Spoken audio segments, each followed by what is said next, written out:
68%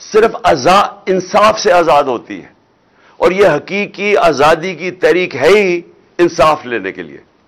جب تک ہمارے حقوق نہیں ملتے، انصاف ہمیں نہیں ملتا، ہماری عدلیہ ہمارے حقوق کی حفاظت نہیں کرتی طاقتور سے، جب تک طاقتور قانون میں نہیں آتا، قانون کے نیچے نہیں آتا، جب تک اس ملک کی جو پوٹینشل ہے، جو اللہ نے اس ملک میں صلاحیتیں دی ہیں، جو اثاثے دیے ہوئے ہیں اس ملک کو، جو نعمتیں بخشی ہیں، وہ صرف تب اوپر آئیں گی جب اس ملک میں انصاف ہوگا، قوم آزاد ہوگی، آزاد قوم میں ہی حقیقی جمہوریت آتی ہے، اور اس کے بعد خوشحالی آتی ہے۔ کسی کو باہر جانے کی ضرورت نہیں پڑے گی اس ملک سے، اللہ نے سب کچھ دیا اس ملک کو،